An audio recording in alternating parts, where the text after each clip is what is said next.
A boy's trembling voice cuts through the chill, begging a hardened millionaire for $10 to save his starving sister. What unfolds is a journey from a fleeting act of kindness to a profound redemption.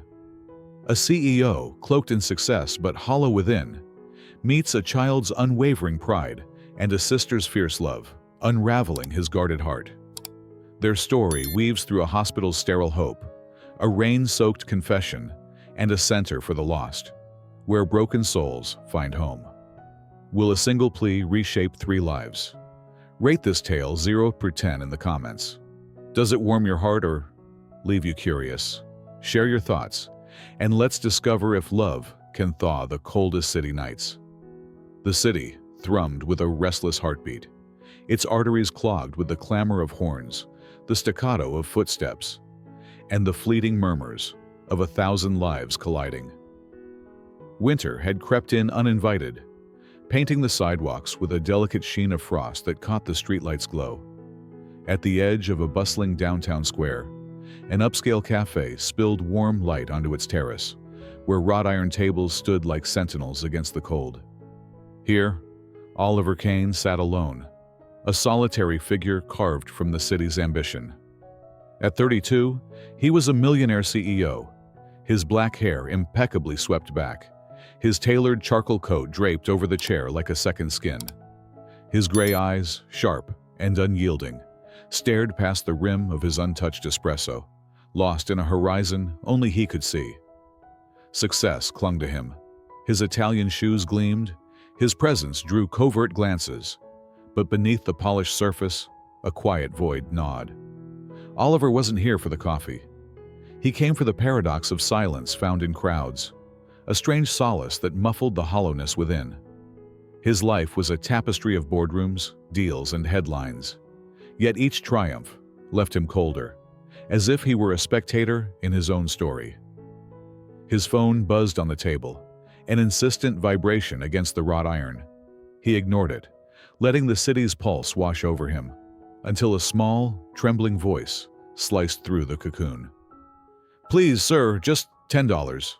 Oliver blinked, the world snapping into focus. He lowered his gaze.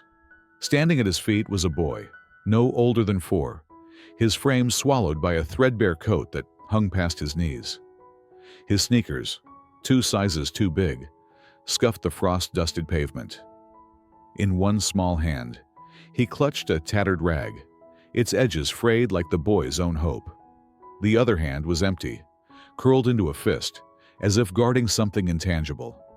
His brown eyes, wide and earnest, met Oliver's with a mixture of fear and defiance. "I'll shine your shoes," the boy said, his voice thin but resolute, as if he'd rehearsed the words 100 times. "Just need enough for bread for my sister." The words landed like a pebble in still water, rippling through Oliver's detachment. He glanced at his shoes, polished that morning, reflecting the boy's desperate gaze like twin mirrors. The city's noise seemed to dull, the horns and chatter retreating as Oliver studied the child. His face was smudged with dirt, his cheeks pink from the cold. But there was no artifice in his expression. This wasn't a performance, not one of the calculated ploys Oliver had learned to spot in boardrooms. This was raw, unfiltered need, wrapped in a strange kind of pride. "Where's your sister?" Oliver asked, his voice flat, almost clinical, as if testing the boy's story. The child hesitated, then turned, pointing across the street with a dirt-streaked finger. "She's over there," he said softly. "Hasn't eaten in days." Oliver followed the gesture, his eyes narrowing. Beyond the stream of pedestrians, past the glow of a neon sign, a figure slumped against a concrete wall beside a snow-dusted planter.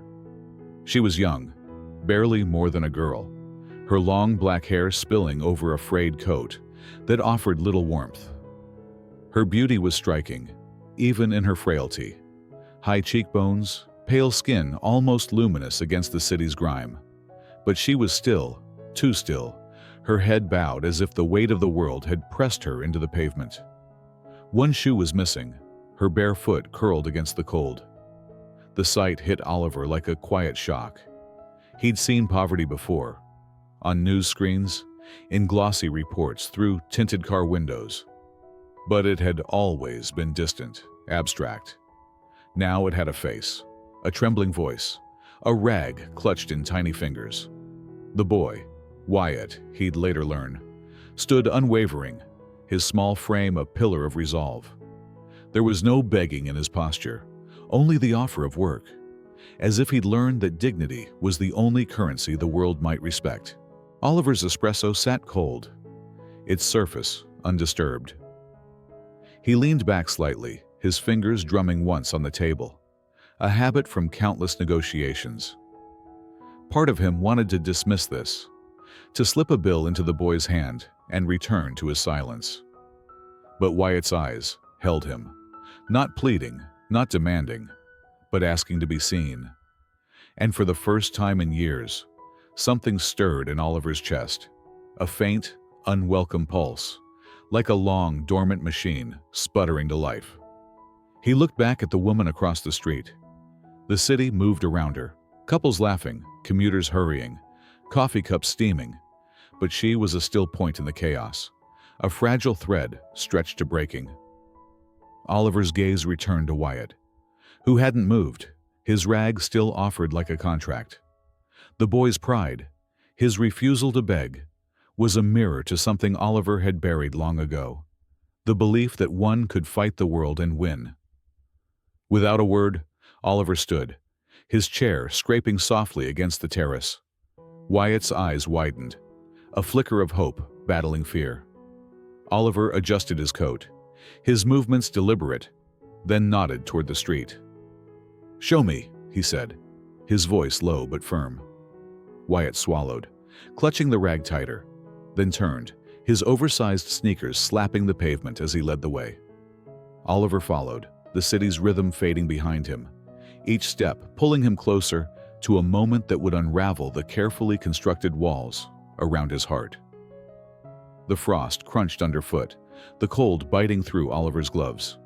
Wyatt moved quickly for such a small child, his determination outpacing his worn-out shoes.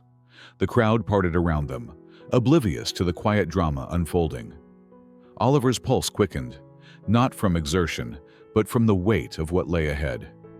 He didn't know what he'd find when he reached her, but he knew one thing.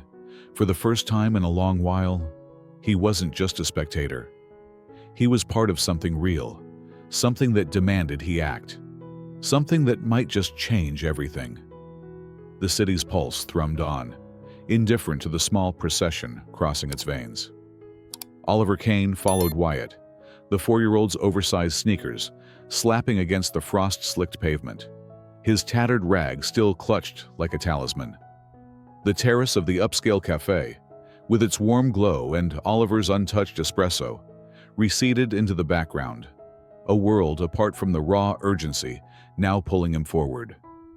The crowd parted unknowingly, their laughter and chatter a distant hum as Oliver's gray eyes fixed on the slumped figure across the street.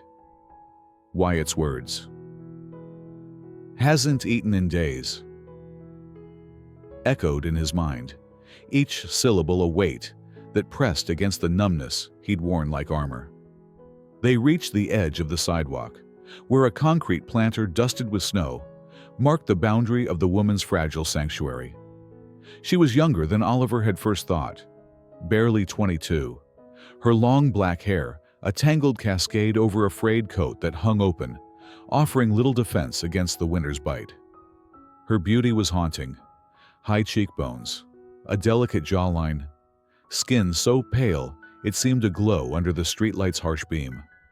But her stillness was unnerving, her head bowed, one bare foot curled against the cold, the other shod in a worn sneaker. She was a statue of surrender, yet something in her posture whispered defiance, as if she'd fought until the world had wrung her dry. Wyatt dropped to his knees beside her, his small hand reaching out. "Willow," he whispered, his voice a fragile thread in the city's din. He touched her arm, and she stirred faintly, a shallow breath escaping her lips, tinged blue from the cold. Oliver stood frozen for a moment, the sight carving a hollow in his chest. He'd seen deals collapse, empires teeter. But this was a different kind of collapse, personal, visceral. The boy's urgency, his pride in offering work for bread, now had a face, and it demanded action. Kneeling beside Wyatt, Oliver shrugged off his wool coat, the fabric still warm from his body. He draped it gently over Willow's trembling frame, her body ice-cold even through the layers. The coat dwarfed her, its dark folds a stark contrast to her ghostly pallor. She stirred again, a faint groan escaping, her eyelids fluttering but not opening.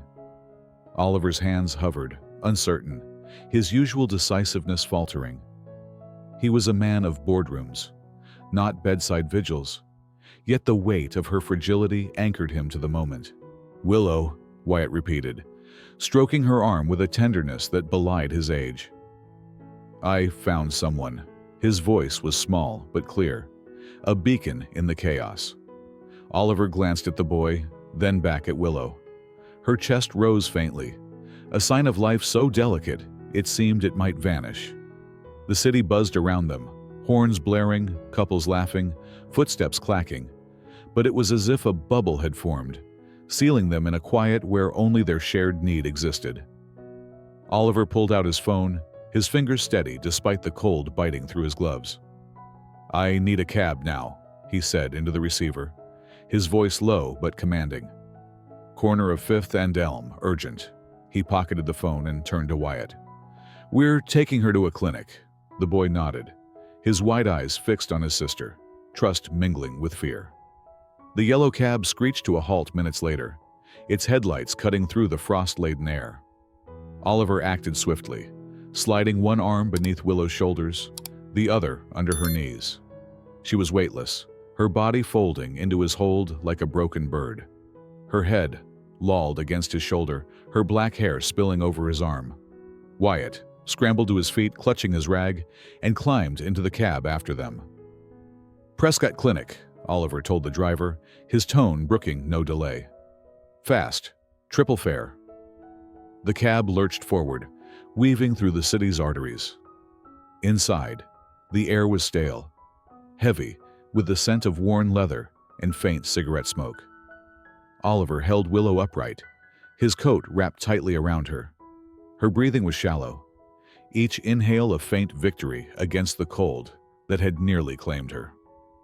Wyatt sat across, his small hands gripping the edge of the seat, his eyes darting between his sister and Oliver. "She'll be okay, right?" he asked, his voice barely above a whisper. Oliver met the boy's gaze, the weight of the question pressing against his carefully guarded heart. "We're getting her help," he said, his voice softer than he intended. It wasn't a promise. He didn't make those, but it was close, and it surprised him. Strangers outside slowed, some pulling out phones to capture the scene. A suited man cradling a frail woman, a child in tow. Oliver ignored them, his focus narrowing to the woman in his arms and the boy who'd trusted him to act. Willow murmured something, her lips moving faintly. Oliver leaned closer, catching only fragments. "Wyatt, sorry," before she fell silent again. Her hand, pale and thin, rested limply against his chest, and he felt a pang, sharp and unfamiliar. He'd built an empire on control, on distance, but this moment stripped that away. Her fragility, Wyatt's hope, they were real, and they demanded something from him he wasn't sure he could give. The cab's tires squealed as it pulled up to Prescott Clinic, its glass doors glowing against the night. Nurses rushed out, a wheelchair at the ready. Oliver stepped out first, easing Willow into the seat with care, her body slumping forward. "Malnourished, hypothermic," he said quickly, his voice steady now, the CEO resurfacing. "She passed out from hunger and cold. The boy's 4. Check him too."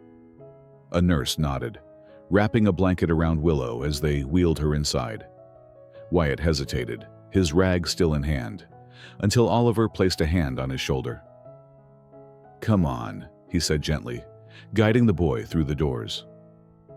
The clinic's warmth hit them like a wave, the sterile scent of antiseptic replacing the city's chill. As Willow disappeared behind swinging doors, her black hair a dark veil against the white blanket, Oliver felt a shift within him. He'd followed a boy's plea on instinct, but now, standing in the harsh light of the clinic, he realized he was no longer just a bystander. Something had begun, something that would test the walls he'd built around his heart, and he wasn't sure he was ready for what came next. The glass doors of Prescott Clinic swung shut behind Oliver Kane, sealing out the city's restless hum. The sterile warmth of the waiting area enveloped him, a stark contrast to the frostbitten street where he'd cradled Willow's frail form moments ago. Wyatt, the 4-year-old whose plea had pulled him from his solitude, clung to his hand, his tattered rag now stuffed into his oversized coat pocket.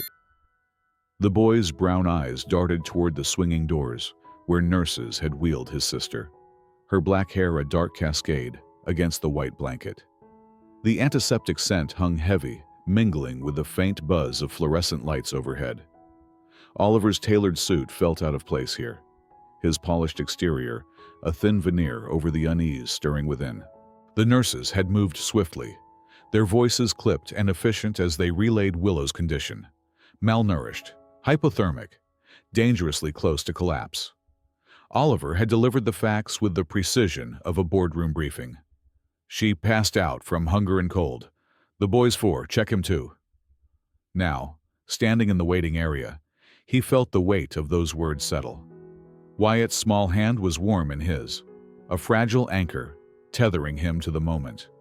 The boy's trust, so freely given, was both a gift and a burden, one Oliver wasn't sure he deserved. Wyatt tugged at his sleeve, his voice barely above a whisper. "Will they fix her?" His wide eyes searched Oliver's face, seeking a certainty no one could promise.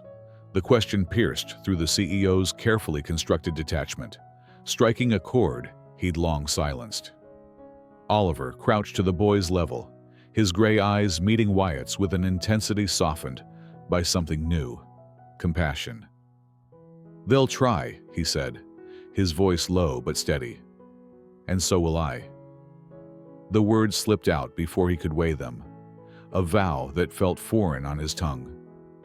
He didn't make promises, not since Lila's death had taught him the cost of broken ones. But this was different. This was immediate, undeniable. A nurse approached, her clipboard clutched like a shield.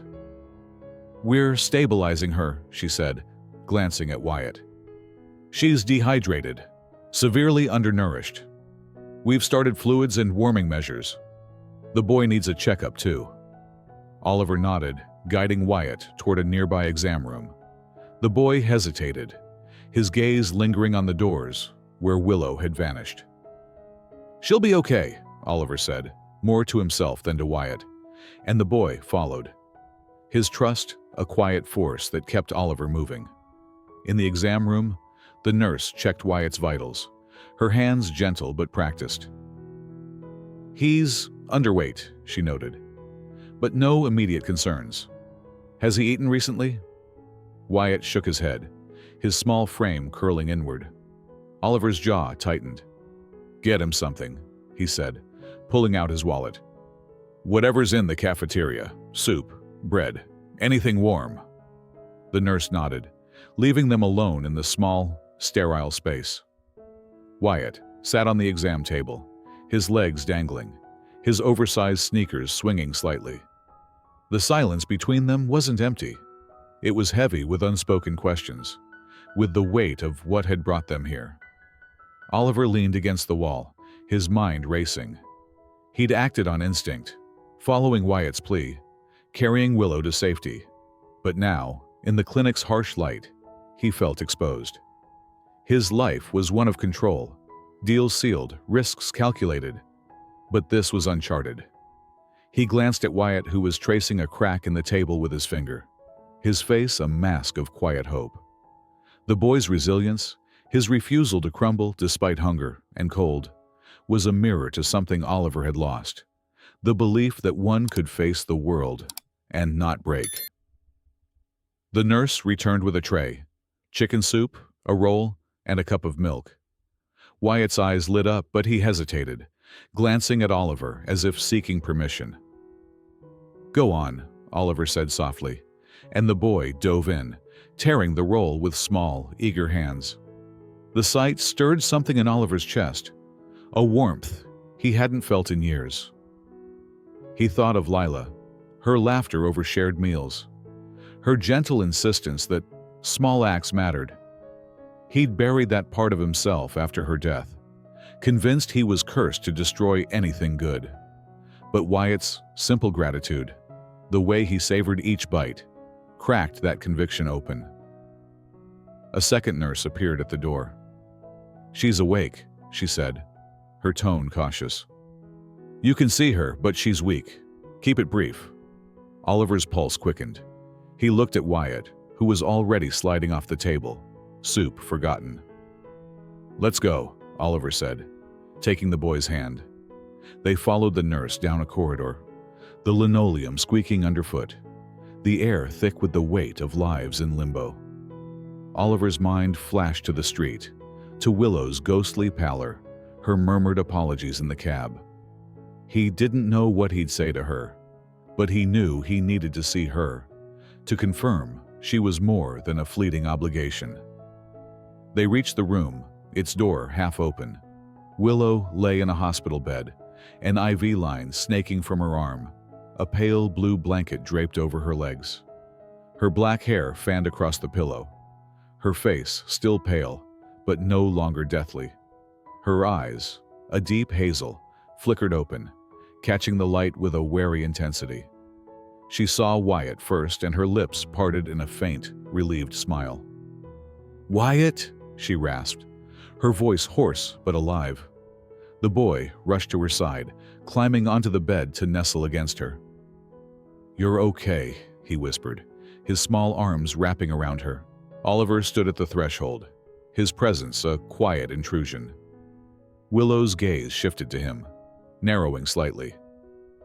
"Who are you?" she asked, her tone guarded, as if bracing for a catch. He stepped closer, his hands in his pockets, his posture relaxed but deliberate. "I'm the one who saw your brother offering to shine shoes for $10, he said simply. "You were unconscious. I brought you here." Her eyes searched his face, probing for motive. But Oliver met her gaze steadily, offering no more than the truth. The room fell silent, save for the soft beep of a monitor. Wyatt's head rested against Willow's shoulder, his relief palpable. Oliver felt the weight of their bond, the unspoken strength that had kept them alive on the streets. He'd entered their lives by chance, a stranger pulled into their orbit. But standing here, he sensed the edges of something larger, a story unfolding, one that might demand more of him than he'd ever given. As Willow's hand tightened around Wyatt's, Oliver knew he couldn't walk away. Not yet. He'd promised to try, and in this sterile room, under the weight of a boy's trust and a sister's survival, that promise began to take root. The hospital room was a cocoon of quiet, its sterile glow softened by the faint hum of monitors. Willow lay propped against the pillows, her black hair a stark contrast to the pale linens, her hazel eyes sharp despite the IV drip tethering her to the bed. Wyatt nestled against her, his small frame curled into her side, his breathing steady now that his sister was awake. The sight of them, bound by an unspoken strength, held Oliver Kane in place at the room's threshold. Moments ago, he'd answered Willow's wary question. "Who are you?" With a simple truth. He was the stranger who'd followed her brother's plea to this clinic. Now, her gaze pinned him, searching for the catch behind his help, her guard as palpable as the antiseptic air. Oliver stepped closer, his hands in his pockets, his tailored suit a silent reminder of the world he inhabited, one far removed from the streets that had nearly claimed her. You were unconscious, he repeated, his voice low, measured. Wyatt led me to you. Willow's lips tightened, her fingers brushing Wyatt's hair as if to anchor herself.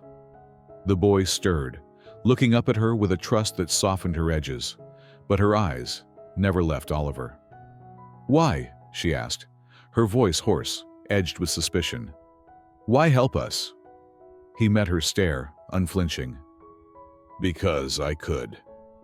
The words were simple, but they carried a weight he hadn't anticipated, a crack in the armor of his detachment. Willow's brow furrowed, her skepticism a shield forged by a city that rarely gave without taking. She leaned back, her body still weak, but her mind racing, weighing his presence against the reality of her life. The silence stretched, broken only by Wyatt's soft hum as he traced the edge of the blanket. Oliver didn't push, sensing the fragility of the moment. He'd acted on instinct, following Wyatt, carrying Willow to safety. But now, in the stark light of her scrutiny, he felt the ground shift. This wasn't a deal to be closed. It was a life, two lives, staring back at him with raw need and fierce independence. Willow's gaze dropped to Wyatt, her expression softening. He's all I have, she said, almost to herself. Then, as if deciding to test the stranger before her, she spoke again, her voice steadier. I wasn't always like this. She paused, swallowing hard, her fingers tightening around the blanket.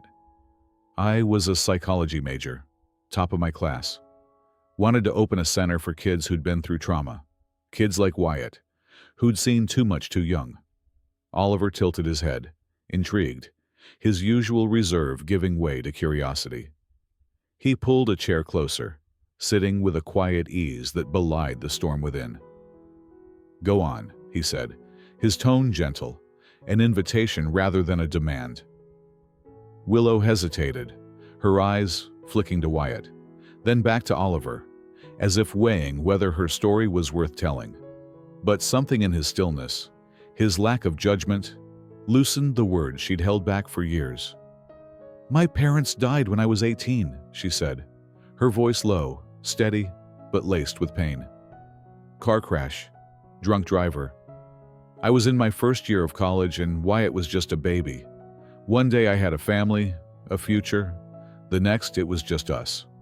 She glanced at Wyatt, who'd closed his eyes, lulled by her voice. I dropped out. Couldn't afford school and a kid. Took whatever jobs I could. Cleaning houses, waitressing, folding laundry at a laundromat. But it was never enough. Oliver listened, his chest tightening. Her words painted a life of relentless survival.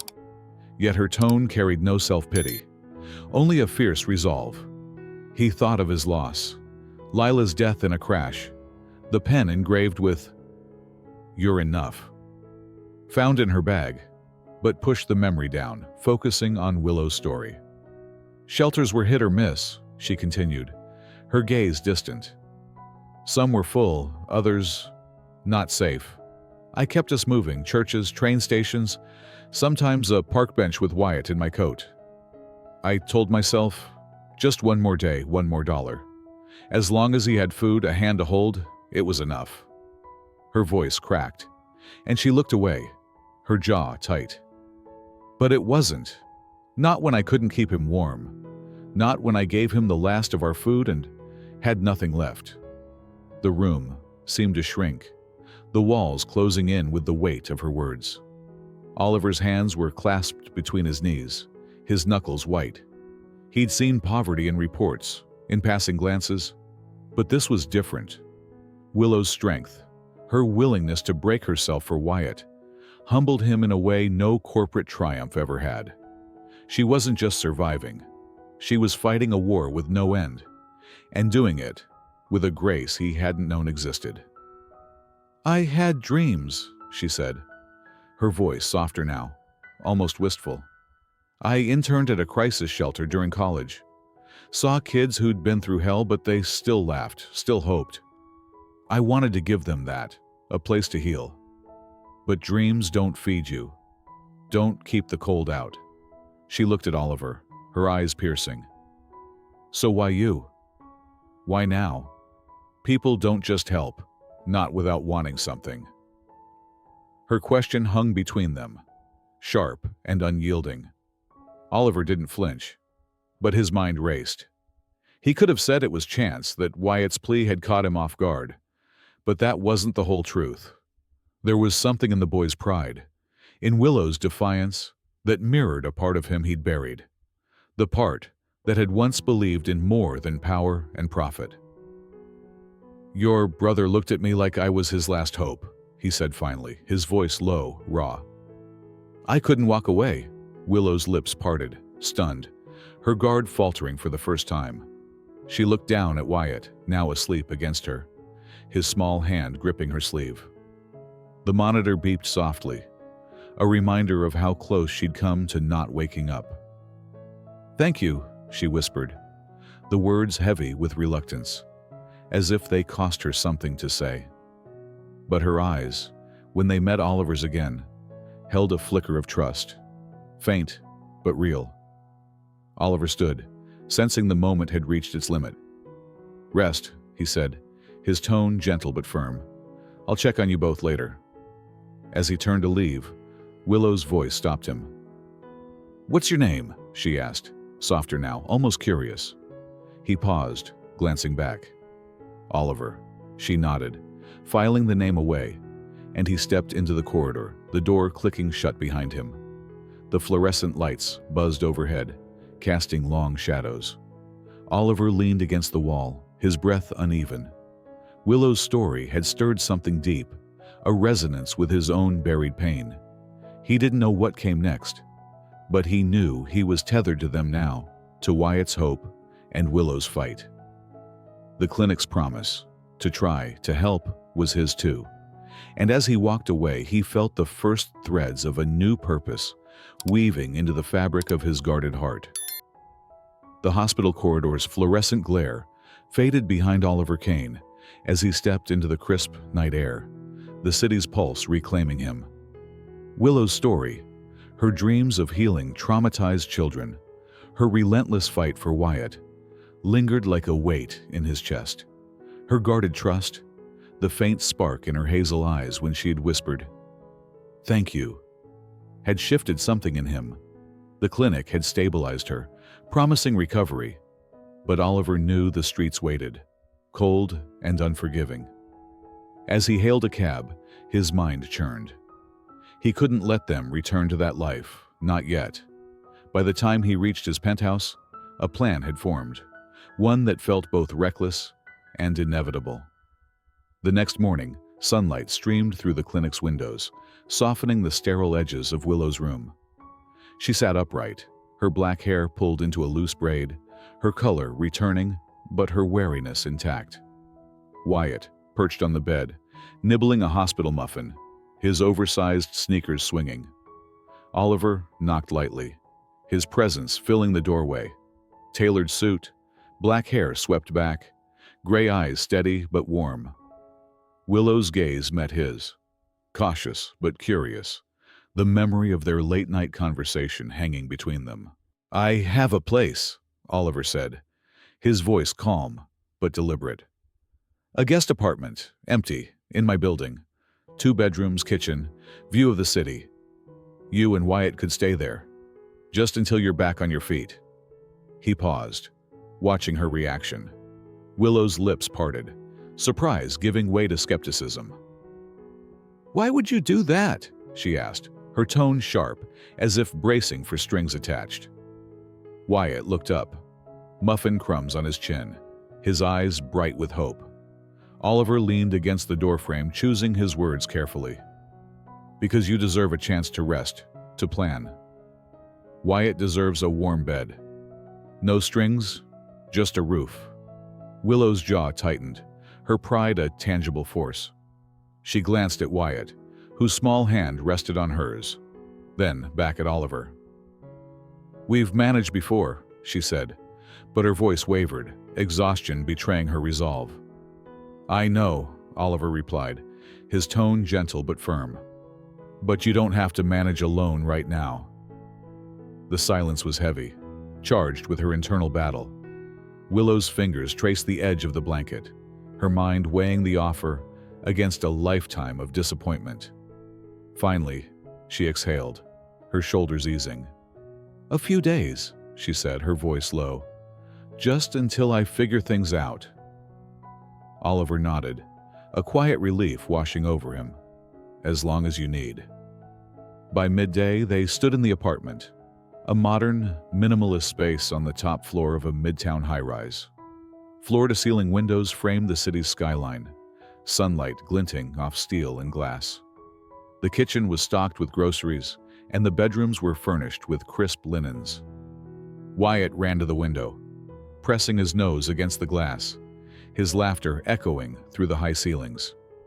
"It's like a castle," he exclaimed, turning to Willow, whose expression was a mix of awe and unease. "This is too much," she whispered, her hands clasped tightly. "We don't belong here." Oliver placed a set of keys on the counter. "You do now, for a while." He stepped back, giving her space, sensing her need to reclaim control.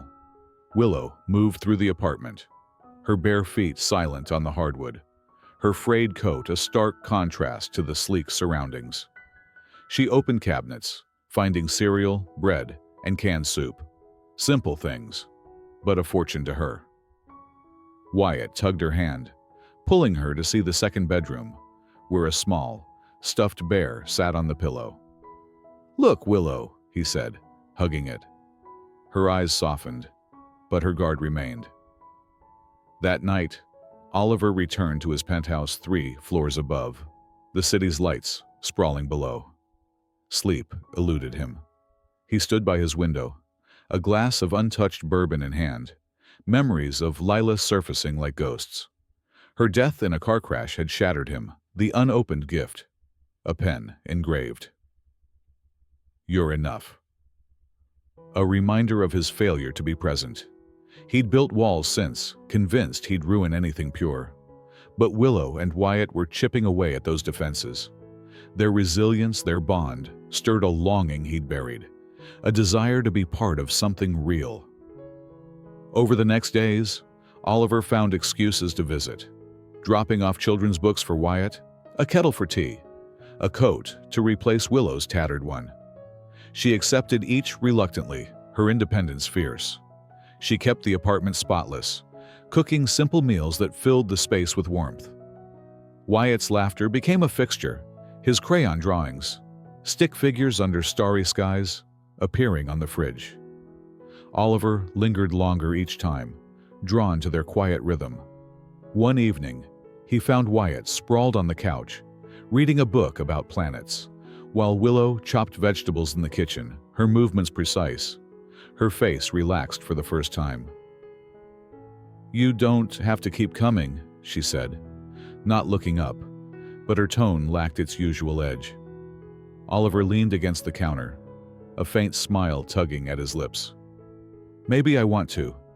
She glanced at him, her hazel eyes searching, and for a moment the air held a charge, a silent acknowledgement of the bridge forming between them. But Willow turned back to her cutting board, and Oliver didn't push, sensing the fragility of her trust. Later, alone in his penthouse, Oliver paced, the city's glow a backdrop to his thoughts. Lila's memory lingered, but so did Willow's strength, Wyatt's hope. He'd offered them a temporary home, but it was more than that. It was a chance to rebuild, for them and for him. Yet doubt gnawed. Could he be more than a benefactor? Could he risk opening his heart again? As he stared into the night, the apartment below seemed to pulse with possibility.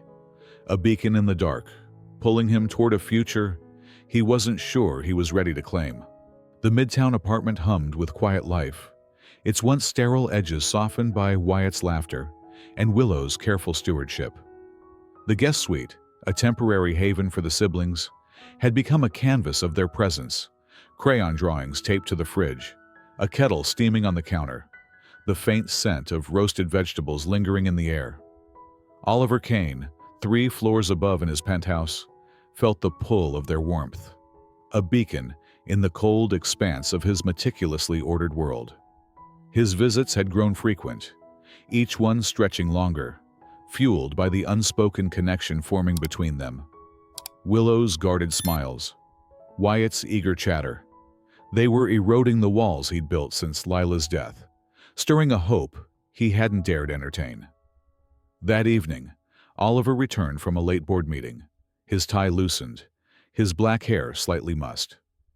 He knocked softly on the apartment door, a children's book about constellations tucked under his arm. A pretext, but one he knew Wyatt would love. The door was ajar, and as he stepped inside, a burst of melodic laughter stopped him cold.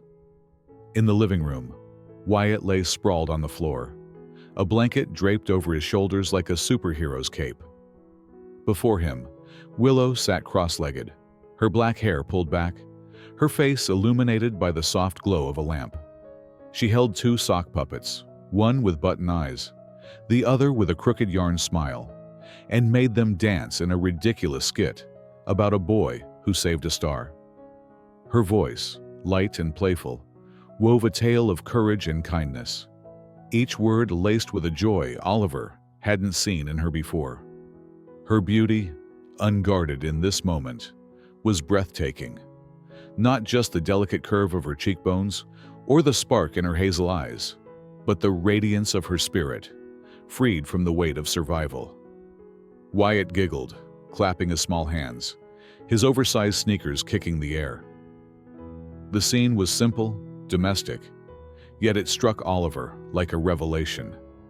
He stood frozen in the doorway, unseen, his chest tightening with a warmth that felt both foreign and achingly familiar. For the first time in years, a genuine smile broke across his face. Not the polished one he wore for investors, but a deep, unguarded curve that reached his gray eyes. It was as if a crack had split the armor around his heart, letting light seep through.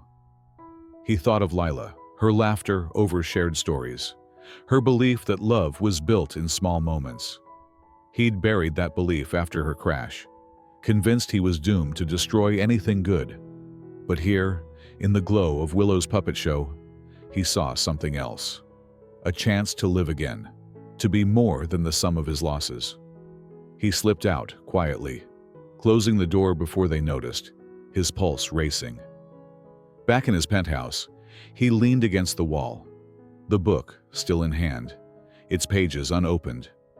The city's skyline glittered beyond his window, but his mind was below, replaying Willow's smile, Wyatt's joy. Something was changing, and for the first time, he didn't want to stop it. Over the next days, he found himself drawn to the apartment more often, each visit a thread weaving him closer to their lives.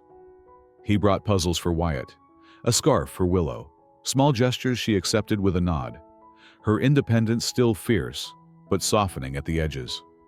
Willow, too, began to shift. She cooked extra portions, leaving bowls of soup in the fridge with notes. For Oliver, if you're hungry. Her laughter came easier.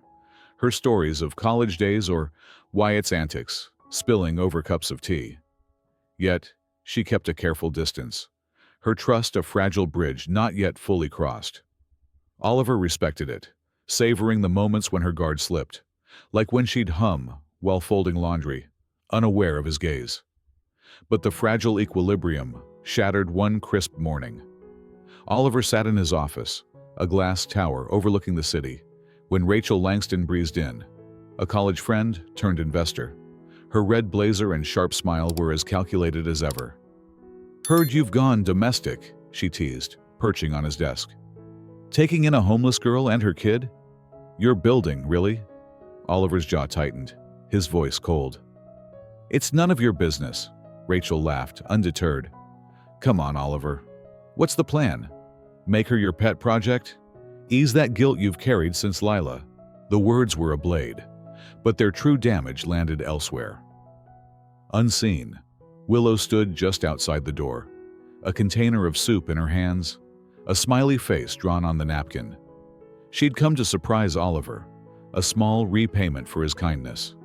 Rachel's voice carried, each syllable a wound. Pet project, homeless girl, guilt. Willow's breath caught, her heart lurching. She'd begun to believe in this new life, in Oliver's sincerity, but now doubt flooded in, cold and familiar. She set the soup on the reception desk, her hands trembling, and walked away, the napkin fluttering to the floor. Back in the apartment, Willow moved with mechanical precision, packing their few belongings: a stuffed bear, Wyatt's drawings, her frayed coat. Her face was a mask, her eyes dry but burning. Wyatt watched, clutching his teddy, confused. "Are we leaving, Willow?" he asked, his voice small. She nodded, kneeling to zip his coat. "Just for a little while, sweetheart." Her voice was steady, but inside, she was unraveling. She wrote a note, her handwriting small and neat. "Thank you for saving us, but we don't belong in your world." Placing it on the counter, she took Wyatt's hand, and they slipped out, the city's chill swallowing them as rain began to fall. Oliver, oblivious, worked through the day, his mind on an idea, a community outreach project for his foundation, with Willow at its helm. But when he stepped into the apartment that evening, the silence was wrong, heavy. "Willow! Wyatt!" he called, his voice echoing. The note caught his eye, and as he read it, the world tilted. He sank onto the couch, the paper crumpling in his hand, his breath shallow. She was gone, and with her, the light that had begun to thaw his heart. The guest apartment's silence was a void, swallowing Oliver Kane's voice as he called out for Willow and Wyatt. The note on the counter: "Thank you for saving us, but we don't belong in your world," lay crumpled in his hand, its words a dagger to the fragile hope he'd begun to nurture. The space, once alive with Wyatt's laughter and Willow's quiet strength, felt hollow. The crayon drawings on the fridge now relics of a life interrupted. Rain pattered against the high-rise windows, the city's skyline blurred beyond. Oliver's chest tightened, a storm of regret and urgency rising within. He'd let them slip away, blinded by his own plans, a community outreach project with Willow at its heart, while Rachel's careless words had driven them back to the streets. He grabbed his coat, the same wool one he'd draped over Willow's shivering form weeks ago, and bolted for the elevator. The rain was relentless now, a cold deluge that soaked him within seconds as he hit the pavement. "Willow!" he shouted, his voice lost in the city's roar. The streets, slick with water, reflected neon signs and headlights, a chaotic mirror to his racing thoughts. He checked the subway entrance, its tiled walls echoing with the rush of trains. Then the corner bakery where Wyatt loved blueberry muffins, its warm glow mocking his desperation. Nothing. His shoes splashed through puddles, his black hair plastered to his forehead, his tailored suit clinging like a second skin. Passers-by stared, not recognizing the composed CEO now sprinting like a man possessed. His mind replayed Rachel's words: pet project, homeless girl, guilt. And he cursed himself for not seeing Willow's visit, for not shielding her from the sting. She'd trusted him, however tentatively, and he'd failed to protect that fragile bridge. Lila's memory surfaced, the unopened pen engraved. "You're enough." A reminder of his past failures, but he pushed it aside. This wasn't about guilt. It was about Willow's fierce love for Wyatt, Wyatt's unwavering hope, and the life they'd begun to build together. He couldn't lose them, not now. At the edge of a park, where bare trees clawed at the gray sky, he spotted a stone bridge, its arch a meager shelter against the storm. Beneath it, two small silhouettes huddled. Willow, her black hair wet and clinging, holding Wyatt close, a single bag at her feet. Oliver stopped, his breath ragged, his heart in his throat. Willow's hazel eyes met his, guarded but pained, rain streaking her face like tears. Wyatt, curled in her arms, shivered, his teddy bear clutched tightly. Oliver took a step forward, then another, dropping to his knees just outside their shelter, the cold concrete biting through his trousers. "Willow," he said, his voice breaking through the rain's rhythm. "You're not my project. You're my world." The words spilled out, raw and unpolished, a confession he hadn't planned but felt with every fiber. Willow shook her head, her lips trembling, tears mingling with the rain. "You don't know what you're saying," she whispered, her voice thick with doubt. "You have a life, a name, a future. I'm just—" "Don't," Oliver cut in, his tone fierce but pleading. He reached out, his hand trembling, stopping short of touching her. "Don't you dare finish that sentence." Her breath caught, her eyes searching his, probing for the lie she expected to find. But Oliver's gaze was steady, his gray eyes alight with a desperation he'd never shown the world. "You walked into my life when I thought it was over," he said, his voice thick. "You showed me what love looks like, raw, selfless, fierce. You fight for Wyatt every day, even when no one's watching." Willow's grip on Wyatt tightened, her body curling protectively around him. The boy stirred, blinking up at Oliver, his small face a mix of confusion and hope. Oliver pressed on, the rain soaking through his shirt, his words a lifeline. "You taught me family isn't built by wealth or status. It's built in sacrifice, in bedtime stories, in soup left at my desk with a smiley face." His voice cracked, and he swallowed hard, fighting the sob rising in his chest. "I'm not asking you to come back because I feel guilty. I'm begging you to stay because I can't imagine waking up without knowing you're close, without hearing Wyatt's laugh, without your quiet strength." Willow's eyes glistened, her resolve crumbling under the weight of his words. She looked down at Wyatt, whose tiny hand gripped her sleeve, then back at Oliver. "You mean that?" she whispered, her voice barely audible over the storm. He nodded, rain streaming from his face, his expression raw, unguarded. She leaned forward, her forehead resting against his, her wet hair mingling with his. Her fingers found his hand, clutching it like a lifeline, and for a moment the world narrowed to their shared breath, the rain a curtain around them. Wyatt nestled closer, his small body a bridge between them. The city roared on, horns, footsteps, distant sirens. But under the bridge, time stilled. Oliver wrapped his arms around them both, his coat draped over Wyatt, shielding them from the cold. Willow didn't resist, her body softening into his embrace, her tears falling freely now. "I'm scared," she admitted, her voice muffled against his shoulder. "I've lost everything before." "You won't lose this," Oliver said, his voice firm, a vow etched in the storm. "I'm here, we're here." He felt her nod, a small surrender, and held them tighter, the rain sealing their pact. The bridge, a cold refuge, became a crucible, forging something new. A family born not of blood, but of choice, of love found in the unlikeliest of places. As the rain slowed to a drizzle, Oliver helped Willow to her feet, Wyatt clinging to her hand. The bag, sodden but intact, held their meager belongings, a testament to their resilience. They walked back to the high-rise, the city's lights flickering through the mist. Oliver's arm steadied Willow, her steps hesitant but resolute. The apartment waited, its warmth a promise of second chances.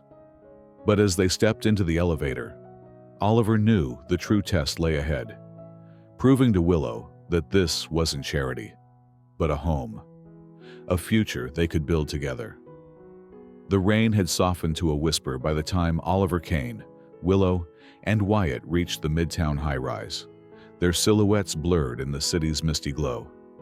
The elevator ride was silent, save for the soft hum of machinery and Wyatt's quiet sniffing, his teddy bear clutched tightly. Willow's hand rested in Oliver's, her fingers still trembling from the storm's confession under the bridge. Her hazel eyes, though weary, held a fragile resolve, as if she were stepping into a new world she wasn't sure she could trust. Oliver's arm steadied her, his soaked suit and disheveled black hair a far cry from the polished CEO, but his gray eyes burned with a quiet certainty. The apartment door clicked open, and the warmth within enveloped them, a stark contrast to the cold that had nearly torn them apart. Willow paused at the threshold, her frayed coat dripping onto the hardwood. The space, once a temporary refuge, felt different now, its minimalist lines softened by Wyatt's drawings and the faint scent of her cooking. "Home," Wyatt murmured, kicking off his wet sneakers, and the word landed like a spark in Oliver's chest. He guided them inside, helping Willow out of her coat, his touch gentle but deliberate. "You're safe," he said, meeting her gaze. She nodded, a small surrender, and sank onto the couch, Wyatt curling beside her. Oliver fetched towels, draping one over the boy's shoulders, and for a moment, the three of them existed in a quiet rhythm, the storm's weight easing with each shared breath. 6 months later, winter returned, but the city felt transformed. The newly opened Center for Orphaned Children stood in a renovated downtown building, its walls alive with laughter and the clatter of toys. Willow moved through the halls, her black hair now healthy and shining, pulled into a soft ponytail. She wore a simple sweater, her movements graceful as she crouched to help a toddler with a spilled snack or checked an intake form with a young mother. The center was her creation, born from Oliver's offer to lead his foundation's outreach, but shaped by her vision. A haven for children like Wyatt, who'd seen too much, and parents fighting to rebuild. Her kindness was effortless, her strength a quiet force that drew people to her. Oliver watched from the hallway, leaning against a wall, a proud smile tugging at his lips. He'd given her the role, but she'd made it her calling, turning pain into purpose with a grace that humbled him daily. Wyatt burst through the front doors, his backpack bouncing, cheeks pink from the cold. "Willow!" he called, launching into her arms. She laughed, ruffling his hair, and Oliver followed, his coat dusted with snowflakes. He leaned down, kissing her cheek, a gesture now as natural as breathing. Willow took his hand, her fingers warm, her smile a quiet promise of the life they'd built. That evening, their apartment, smaller than the guest suite, cozy with lived-in charm, glowed with soft light. A handful of friends from the center gathered around a simple table, plates piled with roasted vegetables and fresh bread. Wyatt darted about, showing off a finger painting of a rocket ship, his laughter infectious. The room hummed with warmth, not from wealth, but from connection, from the family they'd forged through sacrifice and choice. Oliver sat beside Willow, his hand resting lightly on hers, marveling at how this life, once unimaginable, had become his anchor. As dessert was cleared, Oliver stood, his heart pounding but his voice steady. "I don't have a speech," he said, the room falling quiet. "But I have something I've wanted to say for a long time." He turned to Willow, reaching into his pocket to pull out a velvet box. Her breath caught as he opened it, revealing a simple, elegant ring. Nothing flashy, just right. He knelt, his gray eyes locked on hers, the world narrowing to this moment. "You begged for $10 once," he said softly, his voice laced with emotion. "Now, let me spend every day, every dollar, building a home with you." Willow covered her mouth, tears welling, her hazel eyes shimmering. Wyatt, perched on a chair, clapped, shouting, "Say yes, Willow!" She laughed through her tears, the sound bright and unbroken. "Yes," she whispered, then louder, "1,000 times yes!" Oliver slipped the ring onto her finger, its modest gleam a symbol of their shared journey. The room erupted in applause, friends cheering, but Oliver saw only Willow, her smile transforming her face into something radiant, holy.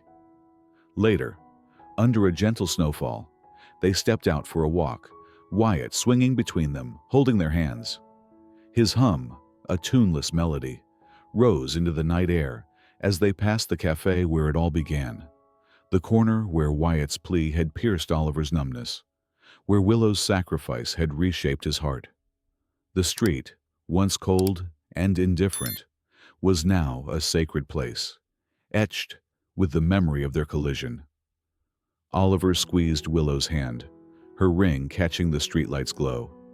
She met his gaze, her smile soft but certain, a silent vow to face whatever came next together.